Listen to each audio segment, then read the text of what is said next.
le Britannia était la seconde maison de la reine Elisabeth II.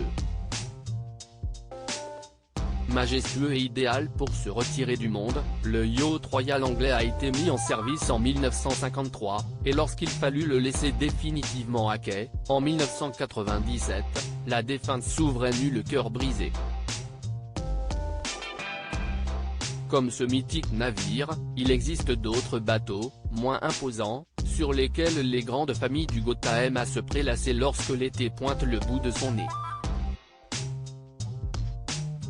En août 2022, Point de vue racontait ainsi les histoires derrière les yachts de la monarchie danoise et norvégienne, ou encore du Pacha III, le trésor de Caroline de Monaco. Devenue sa propriétaire en 1990 avec son mari de l'époque, Stefano Casiraghi, qui mourra brutalement avant de pouvoir en profiter, la princesse de 66 ans et sa famille proche ont passé de très nombreux étés sur ce yacht du début du XXe siècle. D'abord baptisé Arlette II par Walter Crook, un riche gentleman anglais, avant de passer de main en main sur plusieurs décennies, le navire fait 36 mètres de long. En piètre état lorsque Caroline de Monaco en fait l'acquisition, le bateau est entièrement restauré avec une seule consigne, respecter la décoration d'origine, faite de teck, d'acajou verni, ou encore de bronze. Les travaux dureront 2 années et en 1992, il sera officiellement nommé Pacha III en référence aux initiales des enfants de la princesse, Pierre Andrea Charlotte, nous révèle Point de vue. Depuis, il est le vaisseau qui mène l'aîné d'Albert II et de la princesse Stéphanie ainsi que ses proches aux 4 coins de la Méditerranée. Supérieur à Prince Harry, Caroline de Monaco, Sarah Ferguson, les têtes couronnées à la plaque et les Pacha III, de la Royal Navy à Monaco. L'histoire du Pacha III est loin d'être anodine. Un an après le début de la Seconde Guerre mondiale, le yacht est réquisitionné par la Royal Navy et basé à Falmouth où il est affecté à l'examination service, nous rapporte le site Yacht Class.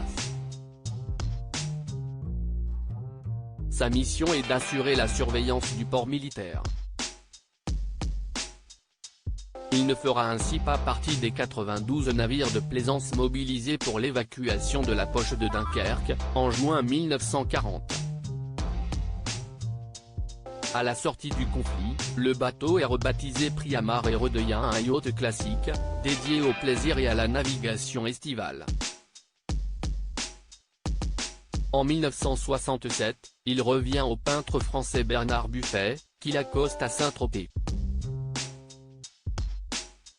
Avant de devenir propriétaire du Pacha III, la famille princière de Monaco cajolera le Deo Juvente, le Costa del Sol puis un yacht appelé Albert Caro, pour Albert et Caroline.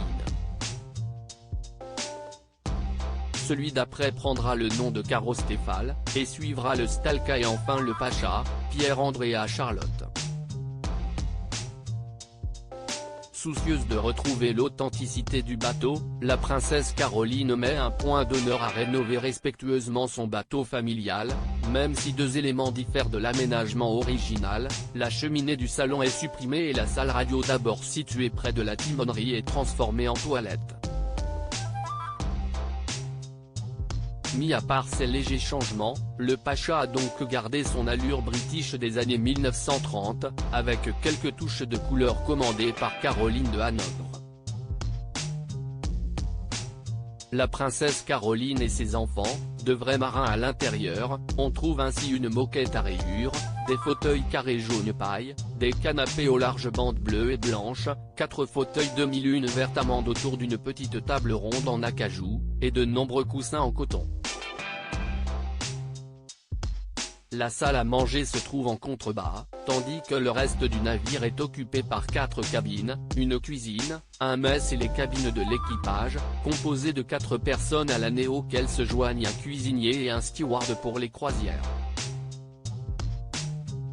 Sur le site Yacht Class, le capitaine Nicolas Rouy fait quelques confidences sur les trajectoires de la famille princière en été. Le Pacha III effectue souvent de grandes croisières dans toute la Méditerranée, souvent vers la Grèce ou l'Espagne.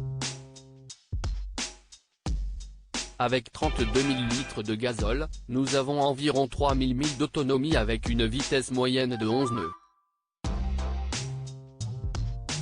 Selon lui, Caroline de Hanovre et ses enfants sont de vrais marins. Crédit photo, Olivier Huitelpoul Monaco.